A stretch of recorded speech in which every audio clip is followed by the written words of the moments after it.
সাহাবীরা কেমন ফলো করেছে, কিভাবে জীবন সাজিয়েছেন। নবীজির বিখ্যাত একজন সাহাবী ছিলেন যার নাম হযরত মাসহাব ইবনে উমাইর রাদিয়াল্লাহু তাআলা। আজকের আপনাদের ওকারার মানুষ যে কাপড় পরবে সর্বোচ্চ কয় টাকা দামের কাপড়? 1000, 2000, 5000, এর চেয়ে বেশি পরে? আরো জোরে বলেন। কিন্তু মাসহাব ইবনে উমাইর একটা জামা পরতেন সেই সময়কার যুগে 200 দিরহাম। সুবহানাল্লাহ বলেন। যার সময় 2 দিরহাম থাকলে অনেক কিছু, সেখানে 200 দিরহামের একটা কাপড় পরতেন, যে কাপড়, একটা কাপড় 200 দিরহাম। আমরা তো এখন একটু করে আতর লাগাই, আমাদের হুজুর সাইফুল ইসলাম হুজুর, এনায়েতুল্লাহ হুজুর, আমাদের সৈয়দ নূর হুজুর, আমরা একটু একটু আতর লাগাই, ঠিক কিনা? পারফিউম একটু করে মারি যেন শেষ হয়ে না যায়। আর মাসহাব ইবনে উমাইর শুধু পারফিউম মাখতেন না, সে সময়কার নজরানের সবচেয়ে ওই মৃদনালীর কস্তুরীযুক্ত সুগন্ধি দিয়ে গোসল করতেন। উনি স্মার্ট কম ছিল না, বেশি ছিল? মক্কার জমিনে নজরান, ইয়েমেন, শাম থেকে কোনো ব্যক্তি আসলে স্মার্ট কাউকে যদি দেখাইতে হতো, মাসহাব ইবনে উমাইরকে মক্কার মানুষরা তুলে ধরতেন, গর্ব করতেন। আমাদের মক্কার ভিতরে একজন স্মার্ট যুবক আছে যার নাম মাসহাব ইবনে উমাইর। জোরে বলেন।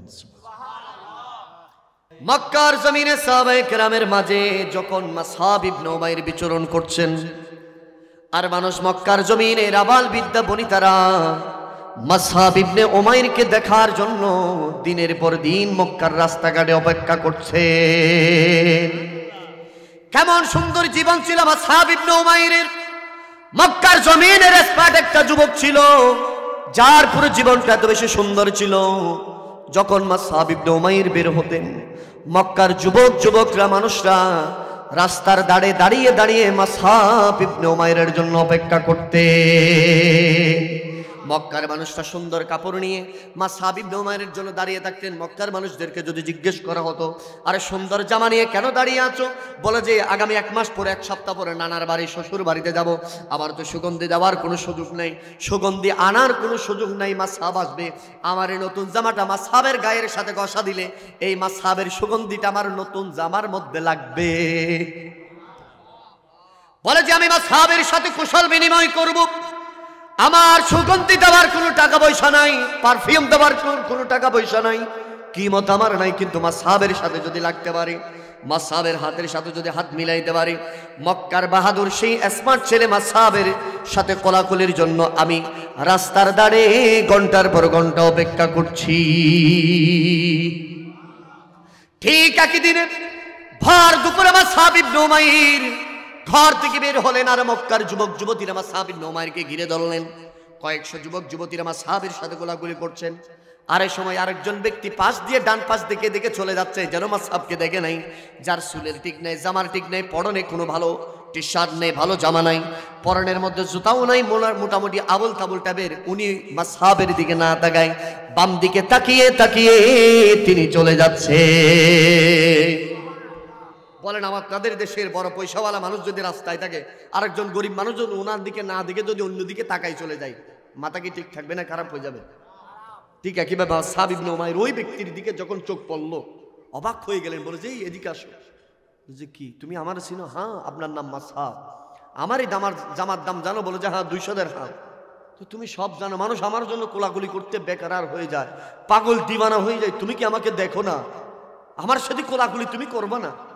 তখন ওই চুলের ঠিক নেই, জামার ঠিক নেই, কিছুর ঠিক নেই। উনি বলতেছেন, আমি আপনার সাথে কেন কোলাকুলি করব? সুবহানাল্লাহ। আরে মক্কার মানুষ পাগল হয়েছে, তারা আপনারে নিয়ে পাগল হয়ে গেছে, আমি তো আপনারে নিয়ে পাগল হয় না। তুমি এমন শব্দ আমার জন্য বলতেছো? তোমার বাড়ি কোথায়? বলছো এই পাহাড়ের ভিতরে, গর্তের ভিতরে আমি থাকি, জামাটা আমার কিছু ঠিক নাই। বলে যে একবেলা খাইলে সব বেলা খাইতে পারি না। তো তোমার মতো মানুষ, আমি মাসহাবের জন্য তুমি এই কথা বলতেছো আমার সামনে দাঁড়িয়ে? বলছে কথা বলতেছি, কিছু না কিছু হিম্মত তো আছে। মাসহাব ইবনে উমাইর এই কথা বলতে দেরি, তিনি বললেন, ও মাসহাব ইবনে উমাইর, শোনা রাখো, মক্কার মানুষ তোমাকে মহব্বত করতে পারে, তোমার জন্য দাঁড়িয়ে থাকতে পারে, আমার চুলের ঠিক নাই, জামার ঠিক নাই, কিছুর ঠিক নাই, কিন্তু আমি নিদামি মানুষ হলো, আমি তোমার জন্য দাঁড়িয়ে থাকতে পারি না। মাসহাব অবাক হয়ে গেলেন, বলো কি জন্য? বলে যে আমি কোত্থেকে আসতেছি জানো? আমি আসতেছি আমার নবীর দরবার থেকে। এই মাসহাব শুনে রাখো, আমি তোমার সাথে দাঁড়ানোর, তোমার সাথে মোলাকাত করার এই সময় সুযোগ আমার কোনোটাই নাই, কেননা আমি মুস্তাফা নবীর দরবার থেকে আসতেছি। তোমারে তো শুধু এই মক্কার কয়েক কিছু মানুষ চিনে। আমার নবী কেমন জানো? আমার নবীকে আল্লাহ পাঠানোর পর আল্লাহ বলেছেন ওয়ামা আরসালনাকা ইল্লা রাহমাতাল লিল আলামিন। তোমার তো মক্কার মানুষ ছেলে মেয়েরা তোমার হাত ধরার জন্য যায়, আর আমার নবীর কদমে ফেরেশতাদের সরদার সৈয়দুল মালায়েকা খিদমতের জন্য বসে থাকে। এই মাসাব মনে রেখো, তুমি তো দুই একদিন গোসল যদি না করো, মানুষ তোমার সাথে আর কোলাকুলি করবে না, ঘাম থেকে ঘ্রাণ বের হবে না, সুঘ্রাণ দুর্গন্ধ বের হবে। আমার নবী কেমন জানো? পৃথিবীতে একমাত্র 1% একজন আমার নবী জিনার ঘাম দিয়ে মেশকের সুগন্ধি বের হবে, আমার সেই নবী। আর তুমি বলছো আমি তোমার সাথে মোলাকাত। আরে তুমি কে? একের পর এক কথা যখন বলতেছে মানুষের সামনে, মাসাবের মাথা কি আর ঠিক আছে? আরো জোরে বলে। উনি তো অবাক হয়ে গেছেন, এই তোমার কিছু নেই, ঠিক না। বলে যে মক্কার মানুষের কাছে আমার দাম না থাকতে পারে, মক্কার মানুষ আমাকে সালাম দিবে না, বুকে টেনে নিবে না, কিন্তু মনে রেখো মুস্তাফা নবীর দরবার আমার দাম আরশের চেয়ে বেশি।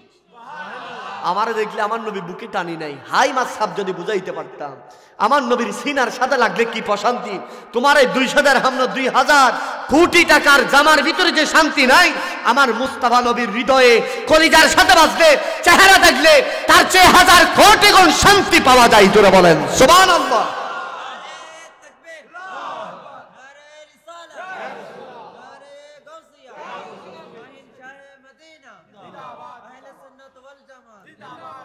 মাসহাব ইবনে উমাইর নবীজির সাহাবীর কথা শুনে বললেন, ও নবীজির সাহাবী, আমাকে একটু সেই নবীর কদমে নিয়ে যাবানি, সেই নবী কি আমাকে কবুল করবেনি? সেই নবীর কদমে আমি যেতে পারবো নি? মাসহাব ইবনে উমাইরের এমন করজোর কথা শুনে, অকল আবেদন শুনে বললেন যে হারে তোমাকে কেন, যদি মক্কার জমিনের সবচেয়ে নিম্ন মানুষটাও যদি আমার নবীর কদমে যায়, আমার নবী তাকে বুকে জড়িয়ে ধরবে। এ মাসহাব মানে রেখো, আমার নবী রহমতের নবী, আমার নবী দয়ার সাগর, আমার নবীকে আল্লাহ পাক দয়ার সাগর বানিয়ে পাঠিয়েছেন। ও মাসহাব মনে রেখো, পৃথিবীর কোনো মানুষ যদি তোমাকে যদি না দাম না দেয়, পৃথিবীর কোনো মানুষের কাছে যদি তুমি তুচ্ছ তাচ্ছিল্য থাকো, আমার নবীর দরবারে রিসালাতের তোমার দাম আরশের চেয়ে বেশি থাকবে। সাহাবী আর দেরি করলেন না, বলে যে মাসহাব চলো নবীর কদমে। মাসহাব বলে যে হায় হায়, আরে আমি এই নবীর শান শুনে আমার ভিতরে কেমন জানি হৃদয়ের ভেতরে ইসলামের হেদায়েতের নূর প্রজ্বলিত হয়ে যাচ্ছে। আর মাসহাব বললেন, ও নবীজির সাহাবী, আমি আর দূরে থাকতে চাই না, আমাকে সেই নবীর দরবারে মুস্তাফার মধ্যে নিয়ে যাও, আমি সেই নবীর চেহারা দেখতে চাই, সেই নবীর সাথে কুশল বিনিময় করতে চাই। সাহাবী দেরি করলেন না, মাসহাব ইবনে উমাইরকে হাতে ধরে নবীজির কদমে নিয়ে যাবেন, নবীজির চৌকাঠে যাবেন, যেতে যেতে নবীজির চৌকাঠে কদম রাখবেন। এমন সময় নবীজির চেহারার দিকে যখন মাসহাবের চোখ মোবারক পড়ল, দেখছেন আমার নবী হাত বাড়িয়ে মাসহাবের জন্য দাঁড়িয়ে আছে। আল্লাহু আকবার বলেন। মাসহাব ইবনে উমাইর অবাক হয়ে গেলেন। সাহাবীকে বললেন, ও সাহাবী, আমি মাসহাব ইবনে উমাইর আসবো, তুমি কি আগ থেকে বলেছো নাকি? মাসহাব বলে যে এই কথা বলতে দেরি, সাহাবী বলে যে আমি নবীর দরবার আসলাম কোত্থেকে, কিভাবে আসবো? আমি তো আপনাকে দেখলাম, আপনাকে নিয়ে নবীর কদমে তশরিফ আনলাম, আমি কই গেলাম? আমি তো আসার সুযোগ হয় নাই, আমি তো আপনাকে দাওয়াত দিলাম, আপনার মাধ্যমে আসলাম। আমার নবী মুস্কি হাসতেছে, সুবহানাল্লাহ। মাসহাব ইবনে উমাইর অবাক, ইয়া রাসূলুল্লাহ, আমি এখানে আসবো, কে খবর দিয়েছেন? আমার নবী মুস্কি হেসে হেসে বলেন, মাসহাব রে, একটু আগে আমার কাছে জিবরিল আমিন এসে বললেন, ইয়া রাসূলুল্লাহ, মক্কার সবচেয়ে স্মার্ট যুবকটা আপনার কদমে আসতেছে ইসলাম কবুল করার জন্য। আর একটু জোরে বলেন সুবহানাল্লাহ। মাসহাব ইবনে উমাইরের কথা শুনে অবাক হয়ে গেলেন, ইয়া রাসূলুল্লাহ, আমি যেই নবীর কদমে এখনো আসি নাই, যে নবী গায়েবের খবর দিয়ে দিয়েছেন আল্লাহ, ওই জিবরিলের মাধ্যমে পায়গাম পৌঁছিয়ে দিয়েছেন, ইয়া রাসূলুল্লাহ, আমাকে আর দূরে কেন রাখতেছেন? একটু আমাকে কালমা পড়িয়ে দেন, লা ইলাহা ইল্লাল্লাহু মুহাম্মাদুর রাসূলুল্লাহ। একটু জোরে বলেন না সুবহানাল্লাহ। মাসহাব ইবনে উমাইর কালমা পড়তে দেরি, আমার নবী বললেন, ও মাসহাব, আসো, পৃথিবীর কত মক্কার জমিনের যুবক যুবতীদের সাথে তুমি সিনা মিলিয়েছো, আসো আমি রাসূলুল্লাহর সিনার সাথে একবার বাজো, কেমন প্রশান্তি লাগে। হাদিস সাক্ষী দেয় মাসহাব ইবনে উমাইর নবীজির সিনার সাথে বাজতে দেরি, নবীজির সিনা যখন মাসহাবের সিনার সাথে লেগেছে, মাসহাব আল্লাহর শপথ করে বলেন ইয়া রাসূলুল্লাহ ইয়া হাবিবাল্লাহ, যে আল্লাহর কাছে আমি মাসহাবের জান, সেই আল্লাহর শপথ করি আমি আপনার হাবিব, আল্লাহর হাবিব ইয়া রাসূলুল্লাহ, আপনাকে সাক্ষী রেখে বলছি আমি আপনার হাতে কলমা পড়ার পর আপনার সিনার সাথে লাগার পরে আল্লাহ আমার চোখের পর্দাকে তুলে নিয়েছেন, আমি এখানে দাঁড়িয়ে জান্নাতুল ফেরদৌস সচক্ষে দেখতে পাচ্ছি। ইয়া রাসূলুল্লাহ ইয়া হাবিবাল্লাহ, আমি জান্নাতুল ফেরদৌস আমি দেখতে পাচ্ছি। আমার নবী বললেন ও মাসহাব ইবনে উমাইর, মনে রেখো আল্লাহ তোমার হৃদয়ের ভিতরে ইসলামের নূর প্রজ্বলিত করে দিয়েছেন, আল্লাহ তোমাকে হেদায়েতের জন্য কবুল করেছেন। ও মাসহাব যাও, আমি দোয়া করে দিলাম আল্লাহ তোমার ঠিকানাটা জান্নাতের ভিতরে করে রেখেছেন। আরে নবী ছাড়া নাই, আরে জানো দুনিয়া ওয়ালা নবী, আরে আদম থেকে ঈসা নবী, আরে নফিসি নফিসি করিবেন সবই, ঠিক না বলেন? আরে উম্মত উম্মত বলে কাতিবেন নাবি কামেলি ওয়ালা নবী ছাড়া। আজকের বীর পটিয়ার যুবক ভাইরা, বাবারা, মুরব্বীরা কদমে হাত রাখে বলেন নবী ছাড়া কোনো সাহারা আছে? আমরা আজ থেকে 2-1 মাস আগে আমাদের কিছু ভাইদেরকে বলেছিলাম ভাই আমার মনে রেখো বাপ কত কষ্ট করে চালায়, আর ফেসবুকে ছবি দাও অমুক নেতা আমার অভিভাবক, ঠিক না বলেন? ঠিক না ঠিক না? আজ সেই অভিভাবক আসেনি। আমরা বলেছিলাম ভাই রে আমার দুনিয়ার কারো ক্ষমতা বাহাদুরি সবগুলো চিরস্থায়ী নয়। আরে নেতা কর্মীকে দেখতে পারে শক্তির কারণে, কর্মচারী মালিক কর্মচারীকে দেখতে পারে তার সময় ব্যয়ের কারণে। দুনিয়ার এক একটা সম্পর্ক সবকিছুর ভিতরে এক একটা কিন্তু তাকে স্বার্থ নিহিত থাকে, কিন্তু মুস্তাফা নবী জানের রহমত শুধুমাত্র গোলাম গোলাম উম্মতের জন্য স্বার্থবিহীন ভালোবাসা। জোরা বলেন সুবহানাল্লাহ। শুধু আমার নবী ভালোবাসে, সকালবেলার ফকির রাজা সন্ধ্যাবেলা, এটা আমার আল্লাহর কাছে, ঠিক কিনা বলে? আজ আমরা সৌভাগ্যবান, আপনাদের কিসমতে তকদির মহাবড়। তকদির মহাবড় মানে এখানে উখারা বীরপটিয়া 10 তলা বিল্ডিং তকদিরওয়ালা বড় না, তকদিরওয়ালা ওই ব্যক্তি বড় যার জীবনের কিছু অংশ নবীর প্রেমের মধ্যে কাটিয়েছেন, ঠিক কিনা বলেন না? নবীর প্রেমে জীবন কাটিয়েছেন, তার মতো তকদিরওয়ালা আর আরো জোরে বলেন না। আরে হেরা গোহাই খুদারি হাবিব নবী কামলি ওয়ালা, সেই নবীজির গোলাম হলে থাকিবে না কো জালা, নবী ছাড়া নাই। নবী ছাড়া কোনো সাহারা আছে? এটা আমার কথা, মাওলানা ইনায়েতুল্লাহ খানের কথা না। আল্লাহর কোরআন বলছেন ওয়ালা সাওফা ইউতিকা রাব্বুকা ফাতারদা। আল্লাহর কোরআন বলছেন আসা আইয়াবা আসাকা রাব্বুকা মাকামাম মাহমুদা। আরো জোরে বলেন। মাসহাব ইবনে উমাইর কালমা পড়তে দেরি, মক্কার বড় বড় কাফেররা মাসহাব ইবনে উমাইরের বাবার কাছে চলে গেলেন, মায়ের কাছে চলে গেলেন। ও মাসহাবের মা বাবা, তোমরা যে মাসহাবকে এত সুন্দর করে জীবন যাপন করাচ্ছ, সে মাসহাব কি করছে জানেন? বলো যে কি করছে? আরে আমাদের বাপদাদা 14 গোষ্ঠীর ধর্মের ভিতরে সুনকালে লাগাই মুহাম্মদের ধর্মকে কবুল করছে। এগুলা বলতে বলতে বলে যে দেখো মাসহাবকে সাবধান করে, এরকম বলতে বলতে দেখতেছে ঘরের দুয়ারে মাসহাব উপস্থিত, এত বেশি হাসতেছেন। মা বাবা কিরে মাসহাব তোমাকে অন্য সময় এত হাসতে দেখি নাই, আজকে এত বেশি হাসতে কেন? বলে যে ও আমার মা বাবা আজকে বেশি হাসছি, আমি তোমাদেরকে নবীজির কালমার দাওয়াত দিচ্ছি। কাফেররা সব আসেনি? আরো জোরে বলেন। কাফের এই যে বললাম দেখছো নি মাসহাব এখন তোমারও দাওয়াত দিচ্ছে যে কিছুদিন পরে তোমরা মুসলমান হয়ে যাবা, আমাদের বুত পূজা লাত পূজা এই সূর্য পূজা সব শেষ হয়ে যাবে, তোমরা সবাই মুসলমান হয়ে যাবা। তখন এই কথা বলতে দেরি মাসহাব তুমি কি বলছো ঠিক আছে? বলে যে ঠিক আছে না, আমি জেনে শুনে সব কিছু বলছি। এতদিন আমরা গুমরাহের মধ্যে ছিলাম, আর আমার নবীর কদমের ভিতরে হাত রাখলাম, দুনিয়ার সব সুখ শান্তি সেখানে, আমার ভিতরে হেদায়েতের নূর প্রজ্বলিত হয়ে গেছে। তুমি আমার মা গর্ভধারিণী, ও বাবা তুমি আমাকে দুনিয়ার জমিনে সবকিছু দেখভাল করেছো, ও আমার মা বাবা তোমরা আমার একজন মা একজন বাবা, আমি তোমাদেরকে সর্বপ্রথম আমার নবীর কালমার দাওয়াত দিচ্ছি। এই কথা যখন বলছে কাফের টাফের সবাই ছিল, মাসহাবের মা বাবা অপমানিত হয়ে বলতেছেন আমার মাসহাবকে শুলিতে বাঁধি ফেলেন। শুলিতে বলতে এরকম উপরে শিকলের দিয়ে বাঁধি ফেললেন। হা হা কলিজার টুকরা সন্তান রে, কিতাবের মধ্যে হাদিসের মধ্যে এসেছে মাসহাব ইবনে উমাইরকে একদিন দুই দিন না 1 সপ্তাহ খাবার দেয় না। ছেলে ফিরে আসে কিনা দেখতেছে কোনো মতে না। 10 দিন খাবার দেয় না, এরকম বেঁধে ফেলেছেন 10 দিন। আমরা 2 মিনিট বসতে পারি না, পা ধরে যায়, হাত ধরে যায়, ঠিক কিনা? ঝিমানি চলে আসে, এখানে অটোমেটিক রক্ত চলাচল স্টপ হয়ে যায়। আর মাসহাব ইবনে উমাইরকে দিতে দিতে 15 দিন, কতদিন, খাওয়া দাওয়া পানি সব স্টপ করে দিয়েছেন।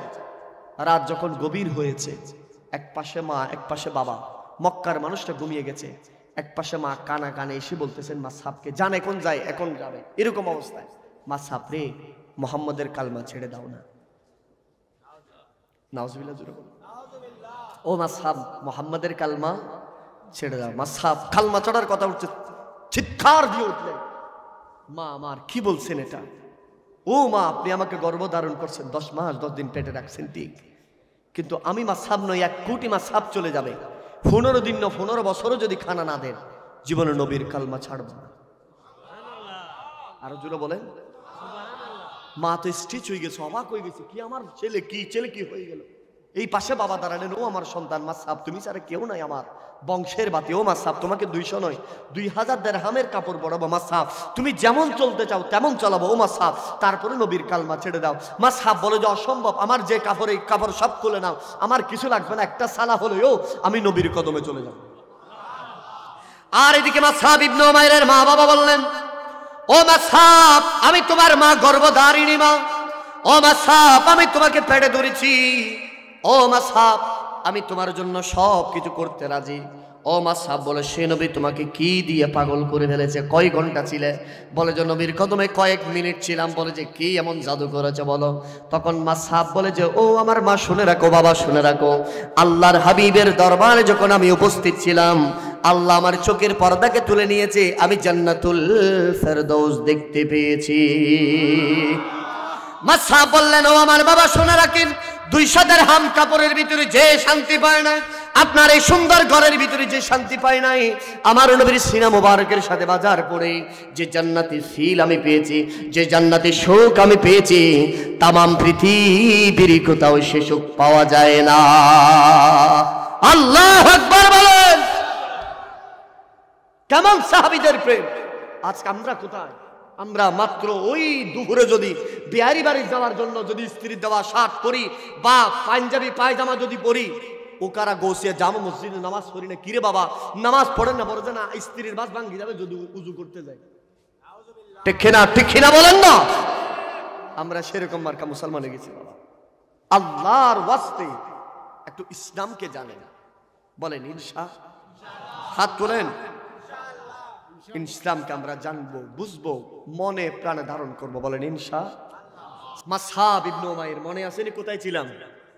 বলে যে আমার জীবন চলে যাবে, মা তোমরা আমাকে ধরে রাখতে পারবে? খাওয়ানা সব বন্ধ করে দাও, আমি রাসূলুল্লাহর কালমা ছাড়বো না। কিরে নবী তোমাকে কি করছে? বলছে নবীর সামনে আমি যখন ছিলাম, আমার এই চোখ পর্দা আল্লাহ তুলে নিয়েছে, জান্নাত দেখেছি আমি। এখন মা তো মা, বাবা তো বাবা, ফরান কি আর বদরনি? বলে যে ও মাসহাব ইবনে উমাইরের বাবা, একটু গিট্টাটা খুলে দাও, অন্তত পক্ষে এখানে থাকলে তো মারা যাবে, না খাই না খাই, এখন ওই নবীর কাছে থাকলে যেটাটুকু বুঝতেছি অন্তত পক্ষে আমার ছেলের কিছু হবে না। সুবহানাল্লাহ। মাসহাবের দেখেন বিধর্মীদের কি নবীর প্রতি কি ধারণা ছিল। ও মাসহাবের বাবা, আমি শুনেছি সেই নবী কখনো কারো প্রতি জুলুম করে না, সেই নবী কখনো কারো উপর বদদুয়া করে না, সেই নবী কখনো কারো উপর রাগান্বিত হয় না, অন্ততপক্ষে আমার ছেলে থাকলে ওখানে ভালো থাকবে। মাসহাব ইবনে উমাইরের বাবা উপরে রশির বান খুলে দিলেন, এমন ভাবে উপর থেকে মাসহাব ইবনে উমাইর পড়ল। পড়ার পরে মায়ের কলিজা বরদাস্ত করে না। ও মাসহাব, জীবনে কখনো ফুলের টুকা তোমার শরীরে লাগতে দিই নাই, আজকে তো উপর থেকে বললাম। মাসহাব ইবনে উমাইর বলে যে আমাকে ছেড়ে দাও, আমি আমার হাত পা সবগুলা রক্ত শূন্যর মতো হয়ে গেছে, একটু দরজাটা খুলে দাও, আমি হামাগুড়ি দিয়ে আমি আমার নবীর কদমে চলে যাব। মাসহাবের মা বলেন, ও মাসহাব ইবনে উমাইর, তুমি কি তোমার সেই পুরনো কথা ভুলে গিয়েছো? যেদিন মাসহাব ঘর থেকে বের হবে, মক্কার যুবক এবং যুবতীরা একত্রে লাইন হয়ে যেত। মাসহাবের সুন্দর ঘর, মক্কার সবচেয়ে দামি ঘর, মক্কার সবচেয়ে দামি ফ্যামিলির মাসহাব আজকে হামাগুড়ি দিয়ে বের হবে। এবং পিছন থেকে মাসহাব হামাগুড়ি দিয়ে দিয়ে ঘর থেকে বের হয়ে গেলেন। মা বারবার ডাকে, ও মাসহাব, আমি মায়ের দিকে কি একবার তাকাবি না? ও মাসহাব, আমি মায়ের দিকে কি একবার তাকাবি না? বাবা বললেন, ও মাসহাব, আমি বাবার দিকে কি একবার তাকাবি না? মাসহাব হাদিস সাক্ষী দেয়, মাসহাব বলে যে, ও আমার মা, ও আমার বাবা, আমি তোমাদের দিকে তাকানোর কোনো সময় নেই। আমার নবী আমি মাসহাবের জন্য অপেক্ষা করতেছে। আল্লাহু আকবার বলেন। আমার রাসূল আমার জন্য অপেক্ষা করছেন। আমার চোখের পর্দা আল্লাহ খুলে দিয়েছেন। আমি দেখছি মদিনাতুর রাসূল হাত বাড়িয়ে আমি মাসহাবের জন্য দাঁড়িয়ে আছে। দুনিয়ার মা, দুনিয়ার বাবা, আল্লাহর কোরআন বলছেন, কুল ইন কানা আবাউকুম ওয়া আবনাউকুম ওয়া ইখওয়ানুকুম ওয়া আজওয়াজুকুম ওয়া আমওয়ালুন ইকতারাতুমুহা। আমার আল্লাহ বলছেন, দুনিয়ার মা বাবা, দুনিয়ার যত সম্পদ সম্পত্তি সব চাইতে বেশি আল্লাহর হাবিব এবং আল্লাহকে বেশি ভালোবাসতে হবে। মাসহাব বলে যে, আমি আমার নবী হাত বাড়িয়ে দিয়েছে, আমি এখন দুনিয়ার সব চাইতে বেশি দুনিয়া এক পাশে রেখে আমি আমার নবীর কদমে চলে যাচ্ছি। আল্লাহু আকবার বলেন। হামাগুড়ি দিতে দিতে বেলালে হাবশী আযান দিয়ে দিচ্ছেন। নামাজ শেষ হয়েছে, এমন সময় একজন সাহাবী বললেন, ইয়া রাসূলুল্লাহ, এমন একজন আগন্তুক ব্যক্তি যিনি হামাগুড়ি দিয়ে দিয়ে আসছে, শরীরের ভিতরে দামি কাপড় নাই, মনে হচ্ছে কয়েক মাস খাওয়া দাওয়া করে নাই, হামাগুড়ি দিয়ে দিয়ে আসছে। আমার নবী সাহাবীকে পাঠালেন, কে সে? একটু তাকে বাড়ায় নিয়ে আসো। সাহাবী তাকে মাটি থেকে তুলতে দেরি অবাক হয়ে গেছে, এটা তো সেই ব্যক্তি, মক্কার সবচেয়ে দামি সেই ব্যক্তি, যে ব্যক্তি 200 দিরহামের কাপড় পরতেন, সেই মাসহাব হামাগুড়ি দিয়ে দিয়ে মুস্তাফা নবীর কদমে এসেছে। জোরে বলেন সুবহানাল্লাহ।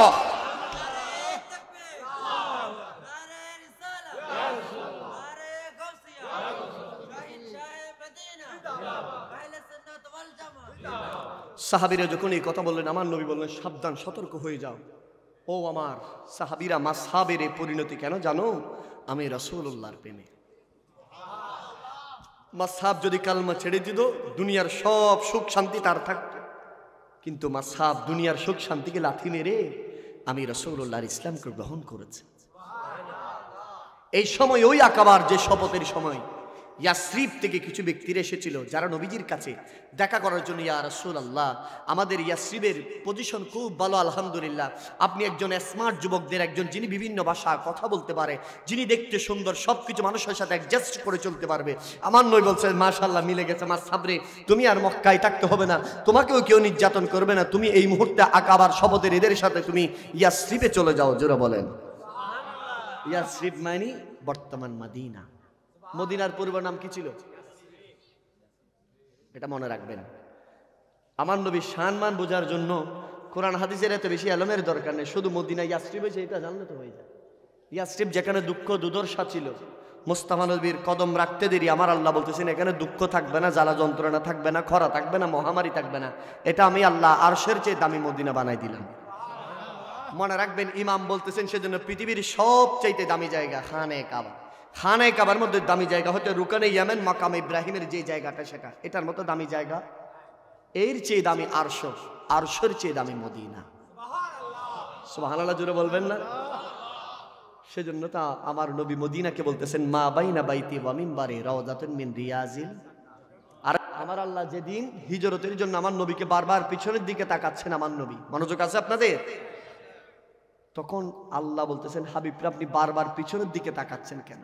তখন বলতেছেন, আল্লাহ রে, এটা আমার সে পূর্বপুরুষ ইব্রাহিমের আবাদকৃত জায়গা, এখানে আমি দুনিয়ার এই ভূখণ্ডের ভিতর আমি বড় হয়েছি, এটা আমার জন্মস্থান।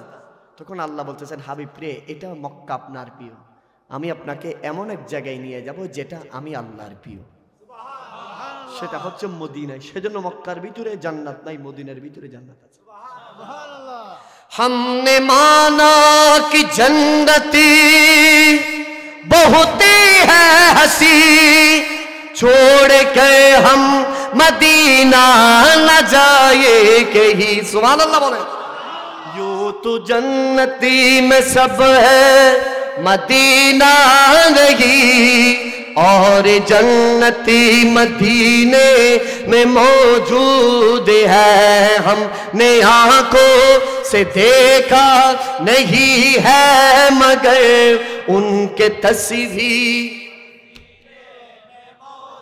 এই দুনিয়ার মানুষ, তোমরা যারা জান্নাতে যেতে চাও, জান্নাতের ভিতরে সব আছে, কিন্তু মদিনা নাই। মদিনার ভিতরে জান্নাত আছে। একটু ভালো করে মনোযোগ লাগবে।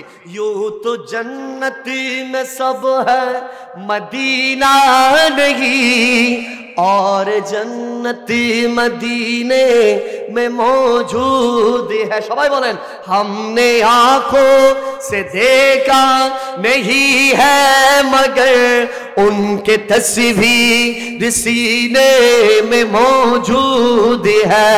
जिसने लाकर कलामे इलाही दिया, যিনি এনেছেন আল্লাহর কালাম আমাদের জন্য, वो মোহাম্মদি মদিনে মে মৌজুদ है। সেই নবীজি মদিনাতে শুয়ে আছেন। আরেকটু জোরে বলেন। তাহলে এখান থেকে আমার আল্লাহ মদিনাকে কি বানাই দিলেন? ইয়াসরিবকে কি বানাই দিলেন? মদিনা বানাই দিলেন। মাসহাব ইবনে উমাইর কোথায় চলে গেলেন? মদিনায় চলে গেলেন। 6 মাস পরে নবীজির কাছে চিঠি লিখলেন, ইয়া রাসূলুল্লাহ, আপনি যে মাসহাবকে ইসলামের দাওয়াত দেওয়ার জন্য ইয়াসরিবে পাঠিয়েছেন, ইয়াসরিবের বড় বড় 150 দল নেতাকে ওগো নবী আমি বুঝাই মুসলমান বানিয়ে ফেলছি। এই চিঠি পেয়ে আমার নবী পুরো দিন হাদিসের ভাষায় এত বেশি খুশি হয়েছেন। আরে আমার মাসহাব কি করছে জানো নি? সিদ্দিক আকবরকে বলে, ও সিদ্দিক, মাসহাব কি করছে? ইয়া রাসূলুল্লাহ, কি 150 বড় বড় 150 জন দলনেতাকে মুসলমান বানাবে। আমার নবী এত বেশি খুশি হয়েছেন। যখন আমার আল্লাহ হিজরত করার কথা বললেন, ডেস্টিনেশন ঠিক করলেন আমার আল্লাহ মদিনার দিকে। এখন মদিনার দিকে যখন যাবেন, আপনাদেরকে এখান থেকে একজন মানুষকে যদি বলি চকরিয়া চলে যাবেন, আপনি কোথায় যাবেন? আনোয়ার, আপনার ওখানে কোনো আত্মীয় স্বজন থাকলে সেখানে। তো নবী মদিনায় চলে যাবেন, ইয়াসরিবে। আগ থেকে ওখান থেকে অনেক মুসলমান হয়ে গেছে। মদিনার মানুষও খুশি, হা হা নবীজি আসবেন। সানিয়াতুল ওয়াদাতে সবাই একত্রিত হয়ে গেছেন, আবাল বিদ্যাবনী তারা। নবীজিকে সাদের সম্ভাষণ জানালেন। তালা আল বাদরু আলাইনা মিন সানিয়াতিল ওয়াদাই ওয়াজাবা শুকরু আলাইনা মাদা আলিল্লাহি দাই। সুবহানাল্লাহ বলেন। দুনিয়ার আর কিছু লাগবে না, শুধু এই আরবি কলির বাংলা অনুবাদটা শুনলে আমার নবীর শান বুঝে যাবে। জুড়ে বলেন না সুবহানাল্লাহ। আমার নবী মদিনায় গেলেন। মদিনায় যাওয়ার পরে মক্কার, মদিনার, দুনিয়ার সব কাফের মুনাফিক সবাই একত্রিত হয়ে গেলেন। বলে যে মোহাম্মদকে যদি কিছু যদি শেষ করতে যদি না পারি, তাহলে মোহাম্মদ পুরো ইসলামের বাগান পুরো দুনিয়া করে ফেলবে। সবাই একত্রিত হলেন, ওই নবীজিকে দুনিয়া থেকে বিদায় করে দেওয়ার ষড়যন্ত্র করতেছেন। নাউজুবিল্লাহ। এটা সম্ভব হবে? আমার আল্লাহ মাধ্যমে হয়ে পাঠালেন, হাবিব ফিরে আপনি যুদ্ধের প্রস্তুতি নেন। এই সময় নবীজি মক্কাতুল মুকাররমা থেকে মদিনাতুল মুনাওয়ারায় গিয়েছেন 53 বছর বয়সে। এই জিনিসগুলো মনে রাখবেন। আমরা দুনিয়ার শাহরুখ খান এবং সালমান খানের বায়োগ্রাফি জানি, নায়ক নায়িকাদের জানি, কণ্ঠশিল্পীদের জানি, কিন্তু নবীর বায়োগ্রাফি আমরা জানি, নবীর সিরত আমরা জানি। নবীর 40 বছর বয়সে জাহিরি নবুয়ত, এলান নবুয়ত হয়েছে। নবুয়ত প্রকাশ হইতে কিন্তু আমার নবী এরও আগের থেকে নবী, সৃষ্টির শুরু থেকে নবী। সুবহানাল্লাহ। এটা কোরআনুল কারীমের 3 নম্বর সূরার 81 নম্বর আয়াতে আছে। আমি এদিকে যাচ্ছি না, উলামায়ে কেরামের জবান আপনারা শুনেছেন। এলান নবুয়ত কত বছর বয়সে? 40 বছর বয়সে। মক্কায় ছিলেন আরো 13 বছর। কত বছর হয়েছে? 40-এর সাথে 53 বছর বয়সে আমার নবী হিজরত করলেন। 10 বছর ছিলেন মদিনায়। সুবহানাল্লাহ। আরো জোরে বলেন, মোট কত বছর? 65 বছর। এই মদিনাতে মুনাফিক যখন একত্রিত হয়ে গেলেন, মুসলমান সাহাবীরা নবীজিকে সুসংবাদ দিলেন, ওগো নবী, বসে থাকলে তারা হয়তো আমাদেরকে শেষ করে ফেলবে, আমরা যুদ্ধের জন্য প্রস্তুতি গ্রহণ করি।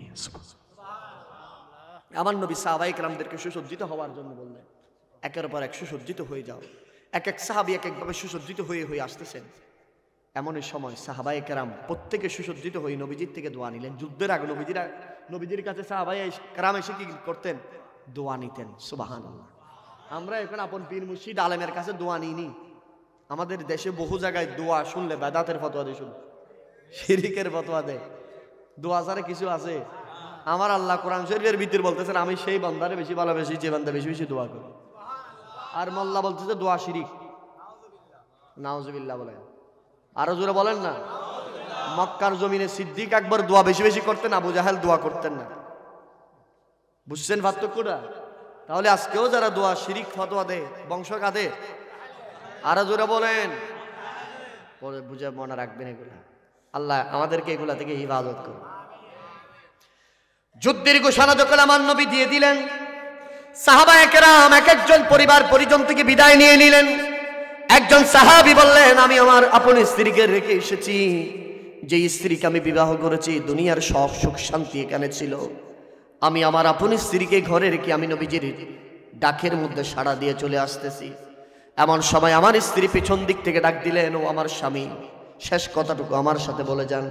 সাহাবী স্ত্রীর দিকে না তাকিয়ে বারবার জবাব দিচ্ছেন, ও আমার স্ত্রী, তুমি এটা মনে করো না আমি নবীজির ডাকে যাচ্ছি, আবার আমি ফিরে আসবো গাজী হয়ে, এই উদ্দেশ্যে আমি যাচ্ছি না। আমি যাচ্ছি নবীজির চেহারা দেখে দেখে যুদ্ধের ময়দানে আমি শাহাদাত বরণ করব। বললেন, ও আমার প্রাণের বিবি, মনে রেখো, আল্লাহ যদি আমাকে শহীদের মর্যাদা দান করেন, আমি আল্লাহর কাছে শুকরিয়া আদায় করি, আল্লাহর কাছে ফরিয়াদ করি, আল্লাহ যেন আমাকে শহীদের মর্যাদা যেন দান করেন, এবং আমার তোমার সাথে সাক্ষাৎ হবে জান্নাতুল ফেরদাউসে। আর আপন স্ত্রী বললেন, আমার দিকে একবার তাকান। সাহাবী, ইয়া রাসূল, কেমন আল্লাহর হাবিবের মহব্বত। বললেন, ও আমার স্ত্রী, দুনিয়ার কোন সুন্দরের দিকে তাকানোর আমার সুযোগ নেই, আমার চোখের সামনে আমার নবীর চেহারা মোবারক ভাসতেছে। আল্লাহু আকবার বলেন। আর সাহাবী প্রত্যেকেই দাঁড়িয়ে গেছেন, লাইন ধরে গেছেন। প্রত্যেক সাহাবী একজন অপরজনকে বললেন, ও আমার সাহাবী, আমি আমার পরিবার পরিজন থেকে বিদায় নিয়ে নিলাম। আরেকজন সাহাবী নবীজিকে বললেন, ইয়া রাসূলুল্লাহ, আমার জন্য দোয়া করুন। আমার নবী দোয়া করে দিলেন। প্রত্যেক সাহাবীরা যখন বিদায় নিলেন, সর্বশেষ নবীজির কদমে মাসহাব ইবনে উমাইর উপস্থিত হলেন। আরেকটু জোরে বলেন। সাহাবী মাসহাব ইবনে উমাইর বললেন, ইয়া রাসূলুল্লাহ, ইয়া হাবিবাল্লাহ, আমি সেই মাসহাব, মক্কার জমিনের সবচাইতে স্মার্ট যে ব্যক্তি ছিলাম, আমি সেই মাসহাব গো নবী। আমি কালমার দাওয়াত গ্রহণের পরে ঘরের মধ্যে বন্দী হয়ে গেলাম 15 দিন। অগনবী, বন্দী হওয়ার পরে আপনার ঘরে আসতে দেরি, আমাকে মদিনায় ইয়াসরিব পাঠিয়ে দিলেন। অগনবী, দুনিয়ার কারোর সাথে আমার যোগাযোগ হয় নাই, মুআমালাত হয় নাই, কোনো কিছু আমার নাই। অগনবী, যখন মক্কার জমিন থেকে মদিনায় কেউ আসে নাই, তখন আমি এসেছি। অগনবী, ইয়া রাসূলুল্লাহ, আমার মাও মক্কায়, আমার বাবাও মক্কায়, আমার পরিবার পরিজন সব কিছু মক্কায়। অগনবী, মদিনায় আমার কেউ নাই। অগনবী, আমি শুধু এটাই সব সময় তামান্না থাকতো, কখন মদিনায় আমার নবী আসবে, আমার নবীজির চেহারা দেখে দেখে আমি যুদ্ধের ময়দানে যাব। সাহাবী ইবনে উমাইর দু চোখের পানি ছেড়ে দিলেন, নবীজির কদমে টুকরিয়ে টুকরিয়ে কাঁদতেছেন।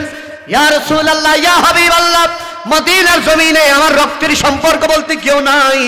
ওগো নবী, আপনি আমার জন্য একটু দোয়া করে দেন। আমার বড় ইচ্ছা, আমি আপনার চেহারা দেখে দেখে কাফেরদেরকে জাহান্নামে পাঠাতে আমি শহীদের মর্যাদা যেন পেতে পারি।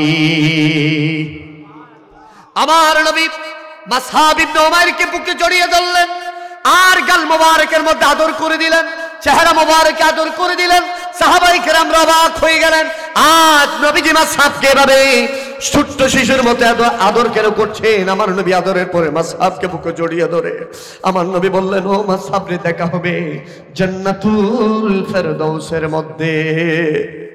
আল্লাহু আকবার বলেন। ও মাসহাব, দেখা হবে জান্নাতুল ফেরদাউসে। সাহাবী সবাই হু হু করে কান্না করে দিলেন, আর মাসহাব কান্দে। মাসহাব বলে যে, কেন কান্দি? এটা মনে করছো তোমরা আমি ব্যতীত হয়ে কান্দি? নয়, আমার এই চোখের পানি, আমার এই চোখের পানি নবীর ইশকের চোখের পানি। আমার নবী কাউকে কথা বলে নাই, আমি মাসহাবকে বলেছে।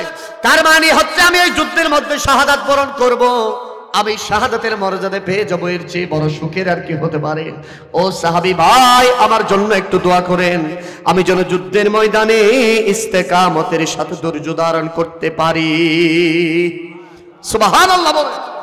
সাহাবী এইভাবে যুদ্ধের ময়দানে এমন ভাবে গেলেন, সর্বপ্রথম কাফেরদেরকে কসুর মতো কাটতে কাটতে জাহান্নামে পাঠাতে আছেন। মাসহাবকে যদি থামাইতে না পারি, এই যুদ্ধের মধ্যে কি হবে? মুসলমান বিজয় হয়ে যাবে। চারিদিক থেকে কাফেররা তীর নিক্ষেপ করলেন একের পরে। সব তীরগুলাকে এমন ভাবে আশপাশ কাটিয়ে তলোয়ার ঘুরাইতেছেন। আর এমন সময় পিছন দিক, পাথরের পিছন থেকে মাসহাব ইবনে উমাইরকে এমন ভাবে একটা তীর নিক্ষেপ করলেন, যে তীর মাসহাব ইবনে উমাইরের নূরানি পিঠ মোবারক দিয়ে ঢুকে পেট মোবারক দিয়ে বের হয়ে গেছে। যেভাবে গরু জবা করলে যেভাবে অঝর দরায় পানি পড়তে রক্ত প্রবাহিত হয়ে যায়, এইভাবে রক্ত পড়তে আছে। মাসহাব খুশ নাই। আবার তীর নিক্ষেপ করেন আরেকজন জালিম সামনে থেকে, যে তীর মাসহাবের পিঠ দিয়ে ঢুকে পেট দিয়ে বের হয়ে গেছে। আরেকটা তীর নিক্ষেপ করলেন, যেটা সিনা দিয়ে ঢুকে পিঠ দিয়ে বের হয়ে গেছে। পুরো সেই ঘোড়াটা রক্তাক্ত হয়ে গেছে। শরীরের রক্ত বের হতে হতে মাসহাব নিস্তেজ হয়ে গেছেন, ঘোড়া থেকে পড়ে গেলেন। আর আরেকজন কাফের এমন ভাবে লাফ দিয়ে মাসহাবের সিনার মধ্যে বসেছেন। বসার পরে মাসহাব ইসলামের পতাকাকে ডান হাতে দূরে তুললেন। আর কাফের বললেন, এই মাসহাব, নবীজির কালমা ফেলে দাও, ইসলামের কালমা ফেলে দাও। মাসহাব সে সময় হায় হায় সেই কথা ইসলামী স্বর্ণাক্ষরে লেখা আছে। মাসহাব বলেছিল, শুনে রাখো, আরে আমার শরীরে যতক্ষণ পর্যন্ত রূহ আছে, যতক্ষণ পর্যন্ত বিন্দু পরিমাণ রক্ত থাকবে, আমি নবীজির কালমা নিচে রাখবো না, কালমার পতাকা নিচে রাখবো না। ডান হাত শরীর থেকে আলাদা করে দিলেন। মাসহাব বাম হাতে পতাকা ধরলেন, বাম হাত আলাদা করলেন, দাঁত দিয়ে কামড়ি উপরের দিকে ধরলেন। আরেকজন পাপিষ্ট এমন ভাবে পাথরে দিয়ে আঘাত করলেন, যে আঘাতে মাসহাব ইবনে উমাইরের মাথার মধ্যে পড়লো। উনি দুনিয়া থেকে বিদায় নিলেন। ইন্না লিল্লাহি ওয়া ইন্না ইলাইহি রাজিউন। মাসহাব ইবনে উমাইর দুনিয়া থেকে বিদায় নিলেন, শহীদ হয়ে গেলেন।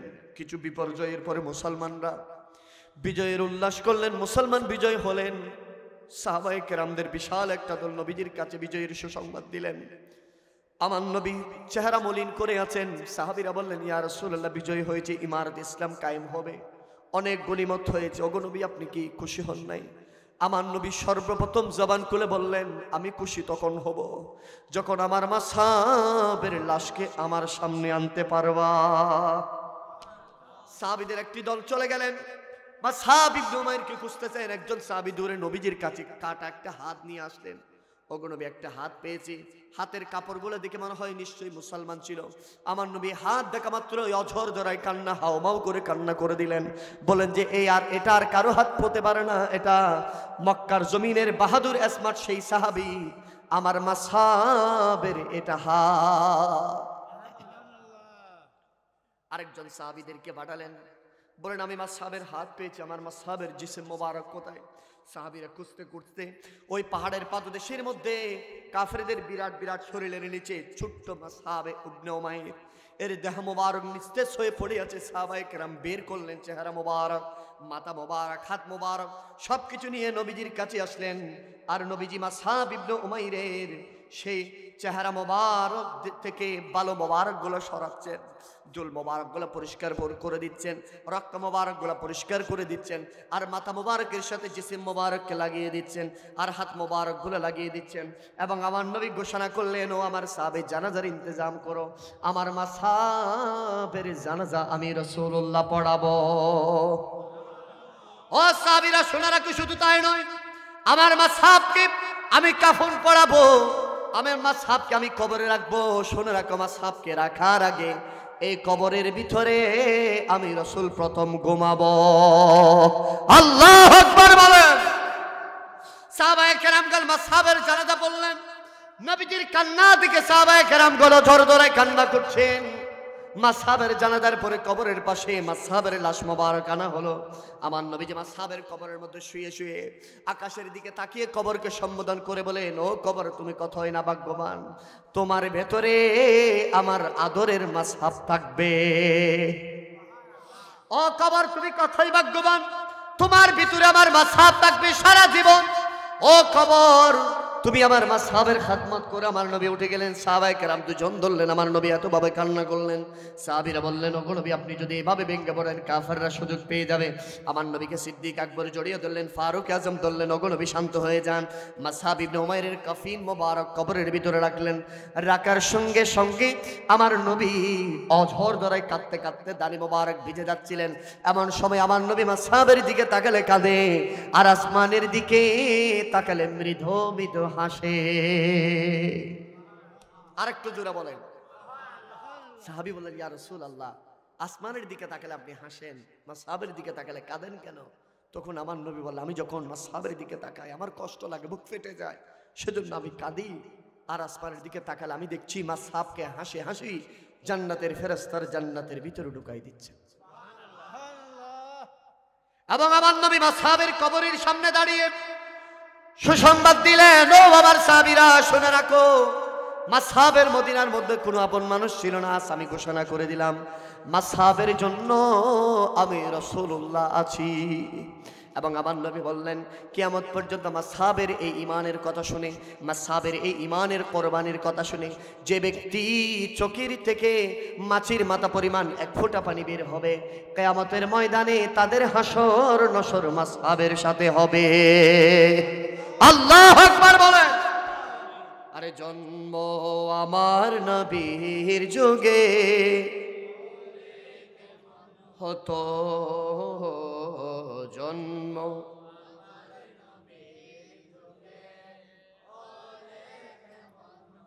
দুনয়নে রাসূল পাক দেখিলে কেমন হতো, দুনয়নে রাসূল হতো জন্ম।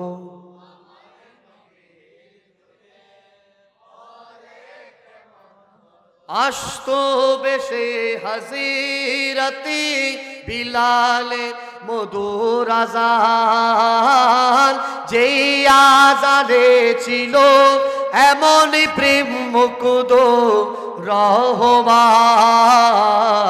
দয়াল নবীর পিছে নামাজ। হাত তুলে বলেন, কেমন হতো দয়াল পড়লে কেমন হতো, দুনয়নে রাসূল দেখিলে কেমন হতো জন্ম।